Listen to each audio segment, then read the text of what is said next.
With the conversations of the day in our Kickstarter here in Morning at NTV. We've just concluded it. Now we get to move to our tech note, looking into the land rights and the 10th Land Awareness Week that is ongoing currently.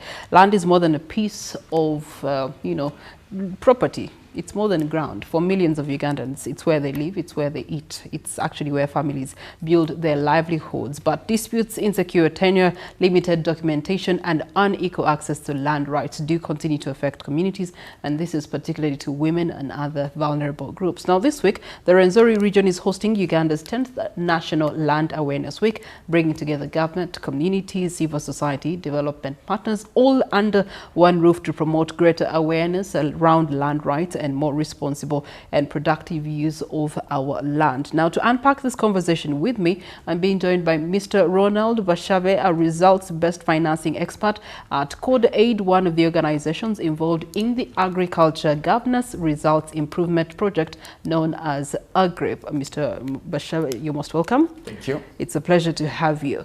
Now, Great. First, someone may be hearing about the National Land Awareness Week for the first time, yet this is the 10th edition. Could you elaborate more about this Awareness Week? What's its intended purpose? Great. Thank you very much, and good morning, viewers.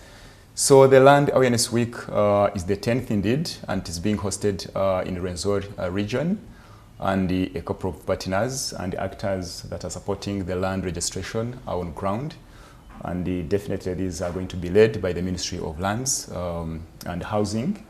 And we are looking at creating awareness to land security. We are focusing on smallholder farmers or household farmers to be able to secure their land rights. So we are having what we call the pro bonos, the legal aid mobile clinics. They are moving on ground from different development partners to be able to support the farmers to understand the benefits of securing their land rights. So the focus is on that. And definitely, we are looking at promoting secure land rights for productive land use and economic transformation. And that's the theme for this year. Okay. Yeah. We often talk about land rights as a legal issue, but how is securing land rights becoming an agricultural, economic, as well as development issue? Yeah, great question. So we have always heard about that land is a factor of production. Securing land rights is not enough. We need to make a linkage between securing your land rights and how do we improve production and productivity at household level. And this comes to when you have the land rights, you feel confident to be able to implement on your land. You're able to look at the perennial crops on your land. For example, you can plant coffee that takes even up to 50 years because you know I'm confident in the land I'm having, I have the rights, and therefore I shouldn't be having fear that anyone can come and grab my land, anyone can come and evict from my land.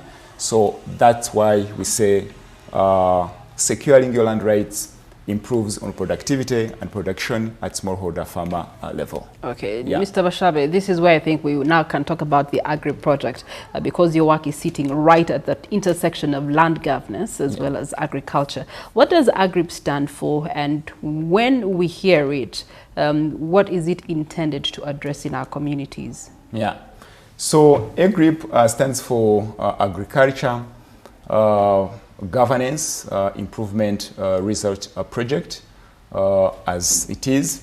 So we are working in 16 districts across the 5 regions. We are in Kigezi, in Rwenzori, we are in Lango, we are in Busoga, and Elgon. And this is a funding coming from the Embassy of the Kingdom of Netherlands. And we are working with other minded partners in the land sector to be able to secure land rights for the smallholder farmers. And we support the smallholder farmers to be able to secure their land rights, but we work through the government existing systems, and we are using an approach called results-based financing model, where the government institutions will have to play a role in achieving their mandate. Then we pay for results upon verification of these results. So it's an interesting model. We are trying to promote in agri-food systems and land tenure, because we know land registration is purely private. It's the mandate of the farmer to facilitate the entire process. Then the government will come in to play their regulatory role and be able to print out these land titles. So this time around, we decided with the embassy that how best can we support the smallholder farmer. We were able to facilitate the entire process, but working through the government systems, then we are able to give them the certificates of customary land ownership. So we want also to make sure the government is able to take on some of these processes. There are some operational costs the farmer needs really to incur, and some of the farmers are not able to incur these operational processes, and that's why we are calling upon the government to come on board and be able to support. So we are looking at how best do we give the farmer rights to their land effectively and efficiently. And here with the Embassy of Netherlands, we want to demonstrate that we can use the minimal resources to be able to facilitate the land registration. And now we are talking about using 100,000 Ugandan shillings to be able to secure land rights for the smallholder farmer. If you look at the other land tenure securities, we have freehold, we have the mile land. If you want to register your land, it goes up to 3 million or even 4 million, depending on the people you're dealing with.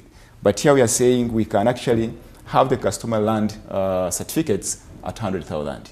We have demonstrated and it works, and that's what we are promoting, that even after AGRIP, the smallholder farmer can continue accessing land rates from the government structures. Okay. So your title is Result-Based Financing Expert. For the ordinary farmer, how does what is result-based financing?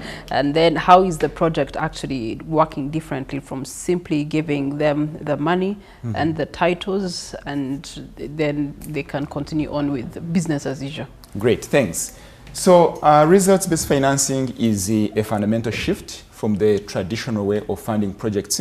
We have always been using input-based financing. The donor brings money, you start implementing. At the end of a particular period of time, you report. And along the way, uncertainties do happen. Sometimes you're not able to meet the results. And then you have back and forth with the donors, but also the beneficiaries. You've not been able to achieve the results. And you do not have even the money that has been given to you by the donor. So results-based financing model is about funding or purchasing results, but we purchase results strategically. We set performance indicators for the government structures.